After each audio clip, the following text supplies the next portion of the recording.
इसका पार्ट 2 है, यानी अपरिमेय संख्या सिद्ध करने का। ये बहुत ही आसान तरीका से हम सिद्ध कर सकते हैं, बहुत ही आसान होता है और एग्जाम में ये फिक्स नंबर होता है। तो आप लोग को करना क्या है कि एकदम ध्यान से देखिए और इसको रिवाइज 2 बार कर लीजिए, आसानी से बन जाएगा क्वेश्चन। एग्जाम में तो छूट ही नहीं सकता है। करना क्या है, इसे कहता है कि सिद्ध कीजिए 3 + 2 √5 एक अपरिमेय संख्या है। लोग इसको देख करके डर जाता है, जैसे √5 रहता है तो आसान लगता है, लेकिन इतना बड़ा देख करके कि प्लस है गुना है तो कैसे करें, ये और भी आसान होता है, यानी अकेला वाला से और आसान होता है। करना क्या है समझिए, पहले तो उल्टा मान लेंगे कि माना कि 3 + 2 √5 एक परिमेय संख्या है। क्या है? परिमेय संख्या है। अब देखिए कि क्या करता है, सब लिख देते हैं जहाँ q = नॉट 0, ये लिखने की कोई ज़रूरत नहीं। नंबर सिस्टम हमारा पढ़ लीजिएगा, उसमें आपको समझ आ जाएगा कि q = नॉट 0 यानी हर में कभी भी 0 हो ही नहीं सकता है। क्यों नहीं हो सकता उसका भी जवाब दिया गया है कि कब कब क्या इसका मतलब निकलता है। तो चलिए अभी हम लोग समझते हैं। कहता क्या है कि 3 + 2 √5 जो है परमेय संख्या है, तो परमेय के लिए हम दे देंगे p/q, ऐसे दे दिए। अब करना क्या है कि रूट वाला को एक तरफ करना है ना, बिना रूट वाला सबको उस पार लेके चल जाइए, बस इतना ही काम करना है इसमें। देखिए 3 है तो ये प्लस में है, उधर जाएगा क्या हो जाएगा माइनस, तो 2 √5 बराबर हो जाएगा p/q -3, प्लस में था तो माइनस में आ गया। अब ये दोनों के बीच गुना है तो उधर जाएगा क्या बन जाएगा भाग, तो √5 बराबर हो जाएगा p/2q अब -3/q, दोनों के बट्टा में आएगा। ठीक है, वैसे हम पूरा बट्टा में कर सकते थे, अलग अलग कर दिए तो एक ही बार में हो गया। ठीक है, इसको कर लीजिए समीकरण फर्स्ट। अब ये देखिए, ये हम पहले ही सिद्ध कर चुके, जब भी रूट में अकेला चाहे 5 रहे या √3 रहे √2 रहे, इसके बारे में तो आप हमेशा ध्यान रखिए, ये अपरिमेय संख्या होता ही है। ये पहला क्वेश्चन में भी हम सॉल्व कर चुके हैं, तो ये जानते हो अपरिमेय है, ये बट्टा के रूप में है, बट्टा यानी भिन्न के रूप में है, तो ये परिमेय संख्या है। तो हम यही लिखेंगे कि समीकरण यहाँ पर लिखेंगे √5 एक, तो ऐसे नहीं लिखिए, लिख दीजिए हम जानते हैं कि √5 एक अपरिमेय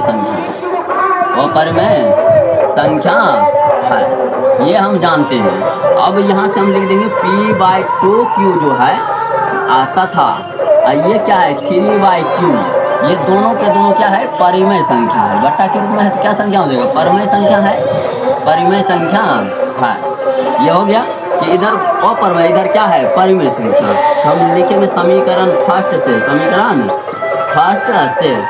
को आप देखिए ध्यान से, समीकरण फर्स्ट ये माने हैं तो ये क्या है अपरिमेय संख्या, तो हम लिख देंगे अपरिमेय संख्या। अभी लिखे हैं ना √5 क्या है अपरिमेय संख्या लिख दिए इस तरह से। सबसे अच्छा चीज़ क्या है कि मैथ का पढ़ने का एक ही तरीका है कि फंडामेंटल यानी रूल को समझिए। रूल अगर आपको अच्छा से समझ आ रहा है ना, यानी कॉन्सेप्ट पर ध्यान दिए है ना, तो एकदम मैथ आसान हो जाता है। तो अपरिमेय बराबर में हो जाएगा, ये कौन चीज़ है, ये इसको हम क्या माने परिमेय संख्या है, माने नहीं है हाई ही, तो परिमेय संख्या, तो इधर वाला क्या हो गया परिमेय संख्या। अब देखिए एक तरफ क्या है अपरिमेय संख्या, एक तरफ क्या है परिमेय संख्या, दोनों क्या है बराबर। ये कभी हो सकता है, कभी भी बराबर नहीं होगा, कहीं तो अपरिमेय अगर परिमेय के बराबर हो जाए तब तो सब वो अपरिमेय कहला जाएगा, या परिमेय के बराबर हो जाए सब परिमेय हो जाएगा। यानी कि जो अपरिमेय होगा वो अपरिमेय नहीं हो सकता है, और जो अपरिमेय है वो कभी परिमेय नहीं हो सकता। इसका मतलब ये कभी भी बराबर नहीं होगा। तो यहाँ पर हम लिख देंगे जो कि असंभव है, या संभव नहीं है, ऐसा कभी संभव नहीं है, असंभव है। अगर वो संभव है तो हम ऐसे तो मान चुके हैं, अतः हमारा मानना क्या है गलत है, अतः हमारा मानना गलत है। मानना क्या है, मानना गलत है। माने क्या है तो आप देख सकते हैं, ऊपर देख सकते हैं माने हम परिमेय संख्या, हमारा मानना अगर गलत हो गया तो जो परिमेय नहीं होगा क्या होगा वो परिमेय, तो लिख देंगे इसलिए 3 + 2 √5 एक क्या है वो परिमेय संख्या है, क्योंकि परिमेय माने थे, परिमेय हो गया गलत तो वो परिमेय संख्या है। इस तरह से हम एग्जाम में मात्र 2 मिनट के अंदर इसको सिद्ध करके चले आ सकते हैं। और हो गया इस तरह से हैंस प्रूफ, और हैंस प्रूफ हो गया तो इसको लिख देंगे और हो गया 2 नंबर आपका फिक्स हो गया। तो चलिए इसी के साथ आज के वीडियो में यहीं तक छोड़ते हैं, मिलेंगे अगले वीडियो में।